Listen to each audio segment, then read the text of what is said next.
Welcome to Pranav edu infos. B Pharm முடித்தவங்களுக்கான ஒரு நற்செய்தி. நீங்கள் ரொம்ப நாளாக எதிர்பார்த்துட்ருக்கிற drug inspector and junior analyst எக்ஸாமுக்கான நோட்டிஃபிகேஷன் வந்து டிஎன்பிஎஸ்சியில் வந்து வெளியிட்டிருக்கிறாங்க. Combined technical services and exam அப்படின்னு 26/7/2024 வந்து வெளியிட்டிருக்கிறாங்க. இந்த எக்ஸாமுக்கு ஆன்லைன் அப்ளிகேஷனுக்கான லாஸ்ட் டேட் வந்து ஆகஸ்ட் 24 வந்து கொடுத்துருக்குறாங்க. ஆகஸ்ட் 24 நைட் வந்து 11:59 பிஎம் வரைக்கும் வந்து நீங்கள் வந்து அப்ளை பண்ணிக்கிறலாம். அடுத்து ஏதாவது அப்ளிகேஷனில் கரெக்ஷன் பண்ணணும் அல்லது எடிட் பண்ணணும் அப்படின்னு நீங்கள் நினச்சிங்கன்னா அதுக்கான கரெக்ஷன் விண்டோ பீரியட் வந்து 28 ஆகஸ்ட்டு அதிலிருந்து 30ஆம் தேதி வரைக்கும் வந்து நீங்கள் வந்து எடிட் பண்ணிக்கிறலாம். அடுத்து இந்த எக்ஸாமுக்கான டைம் அண்ட் டேட் அப்படின்னு பார்த்தோன்னா பேப்பர் 1 அண்ட் பேப்பர் 2 அப்படின்னு ரெண்டாக பிரிச்சிருக்கிறாங்க. பேப்பர் 1 வந்து Tamil eligibility test and general studies and mental ability test.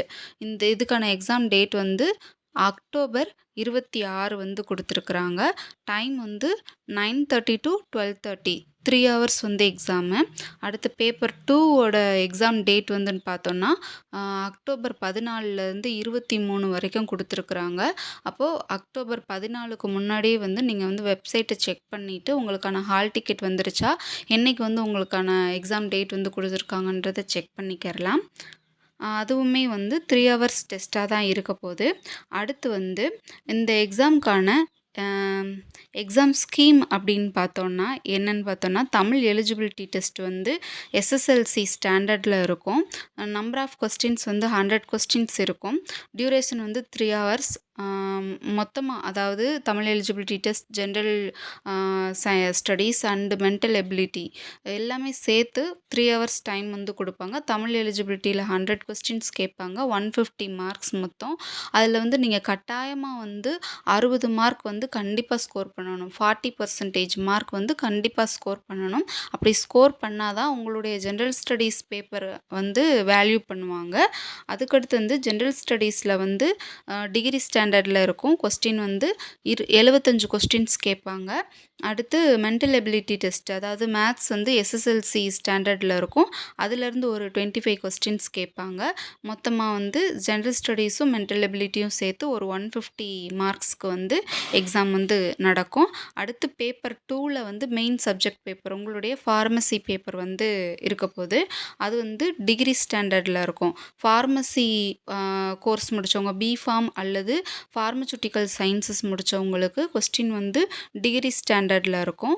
அல்லது கிளினிக்கல் ஃபார்மகாலஜி, மைக்ரோபயாலஜி முடித்தவங்களுக்கு வந்து எக்ஸாம் வந்து பிஜி ஸ்டாண்டர்டில் வந்து இருக்கும். இதுக்கான நம்பர் ஆஃப் கொஸ்டின்ஸ் அப்படின்னு பார்த்தோன்னா 200 கொஸ்டின்ஸ் வந்து கேட்பாங்க. ஃபார்மசி கோர்ஸ் முடித்தவங்களோட எக்ஸாம் வந்து டிகிரி ஸ்டாண்டர்டில் இங்கிலீஷில் மட்டும்தான் கொஸ்டின் வந்து இருக்கும். 200 கொஸ்டின் கேட்பாங்க. 3 ஹவர்ஸ் எக்ஸாமு. 300 மார்க்ஸுக்கு வந்து எக்ஸாம் வந்து இருக்கும். ஸோ டோட்டலாக வந்து எத்தனை மார்க்குக்கு வந்து நீங்கள் வந்து உங்களை செலெக்ஷனுக்கு வந்து எத்தனை மார்க் வந்து எடுத்துப்பாங்க அப்படின்னா, தமிழ் எலிஜிபிலிட்டியை தவிர்த்து ஜென்ரல் ஸ்டடீஸில் உள்ள 150 மார்க்ஸ் ப்ளஸ் மெயின் சப்ஜெக்ட் பேப்பரில் உள்ள 300 மார்க்ஸ் மொத்தமாக வந்து 450 மார்க்ஸ் வந்து செலெக்ஷனுக்கு வந்து எடுத்துப்பாங்க. அடுத்து வந்து இந்த தமிழ் எலிஜிபிலிட்டி டெஸ்ட்டும் ஜென்ரல் ஸ்டடீஸ், அதாவது பேப்பர் 1 வந்து ஓஎம்ஆர் மெத்தடில் வந்து நடத்துவாங்க. பேப்பர் 2 மெயின் சப்ஜெக்ட் பேப்பர் வந்து சிபிடி எக்ஸாம் மாதிரி தான் நடக்கும். அடுத்து வந்து எல்லாமே வந்து அப்ஜெக்டிவ் டைப் ஆஃப் எக்ஸாமினேஷன் தான். அதாவது ஆப்ஷன்ஸ் கொடுத்துட்டு அதுலேருந்து சரியான விடையை வந்து நம்ம பிக் பண்ணுற மாதிரி தான் கொஸ்டின் வந்து இருக்க போகுது. அடுத்து வந்து என்ன அப்படின்னு பார்த்தோன்னா, இந்த ட்ரக் இன்ஸ்பெக்டர் எக்ஸாமுக்கு எஜுகேஷ்னல் குவாலிஃபிகேஷன் வந்து என்ன அப்படின்னு பார்த்தோன்னா, டிகிரி இன் ஃபார்மசி, அதாவது பிஃபார்ம் படிச்சிருக்கணும் அல்லது டிகிரி இன் ஃபார்மசூட்டிக்கல் சயின்சஸ். அடுத்து வந்து என்ன அப்படின்னு பார்த்தோன்னா, அல்லது மெடிசின் வித் கிளினிக்கல் ஃபார்மகாலஜி அல்லது மைக்ரோபயாலஜியில் வந்து பிஜி படிச்சிருக்கணும். நெக்ஸ்ட் வந்து என்ன அப்படின்னு பார்த்தோன்னா, ஜூனியர் அனாலிஸ்ட், இதுக்கான எஜுகேஷ்னல் குவாலிஃபிகேஷன் என்ன அப்படின்னு பார்த்தோன்னா, கிராஜுவேட் இன் ஃபார்மசி, அதாவது பிஃபார்ம் முடிச்சிருக்கணும் அல்லது கெமிஸ்ட்ரி முடிச்சிருக்கலாம் அல்லது ஃபார்மசூட்டிக்கல் கெமிஸ்ட்ரி வந்து முடிச்சிருக்கலாம். இதில் வந்து கெமிஸ்ட்ரி படித்தவங்க வந்து பிஃபார்ம் பண்ணவங்களுக்கு போட்டியா நெறைய பேர் வருவாங்க. ரொம்ப டஃபஸ்ட்டா இருப்பாங்க அப்படின்னு நீங்க ஒண்ணும் பயப்பட வேணாம். ஏன் அப்படி சொல்றேன் அப்படின்னு பார்த்தோம்னா, பாலிடெக்னிக் லெக்சரர் எக்ஸாம்லயே நெறைய டஃபஸ்ட்டு பீப்பிள்ஸ் எல்லாமே வந்து காம்படிட்டர்ஸ் எல்லாருமே வந்து வேலைக்கு ஜாபுக்கு போயாச்சு. அடுத்து வந்து பிஜிடிஆர்பில வந்து நெறைய பேர் வந்து பிஜியா வந்து வேலைக்கு போயிட்டாங்க. கெமிஸ்ட்ரி படிச்சவங்க. அடுத்து இப்போ வந்து யுஜிடிஆர்பி எக்ஸாம்க்கான ரிசல்ட்டும் வந்து போட்டுட்ருக்குறாங்க. அதுலயும் நெறைய பேர் வந்து போயிருவாங்க. ஸோ உங்களுக்கான போட்டி வந்து ரொம்ப ரொம்ப கம்மியா தான் இருக்கும். அதனால நல்லா ப்ரிப்பேர் பண்ணுங்க. கண்டிப்பா இந்த தடவ எக்ஸாம் வந்து கிளியர் பண்ணிரலாம்.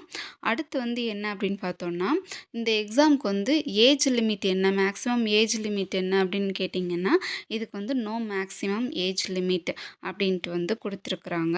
அடுத்து ட்ரக் இன்ஸ்பெக்டர் எக்ஸாம பொறுத்தவரை எத்தன போஸ்டிங் வந்து குடுத்துருக்குறாங்க அப்படின்னு பார்த்தோம்னா, மொத்தம் வந்து 15 போஸ்டிங். அதுக்கடுத்து ஜூனியர் அனாலிஸ்ட்ல வந்து மொத்தம் 5 போஸ்டிங். ஸோ மொத்தம் வந்து 20 போஸ்டிங்க்கான இது வந்து குடுத்துருக்குறாங்க. அடுத்து ட்ரக் இன்ஸ்பெக்டர் எக்ஸாம்க்கான பே லெவல் என்ன அப்படின்னு பார்த்தோம்னா, பே லெவல் 20.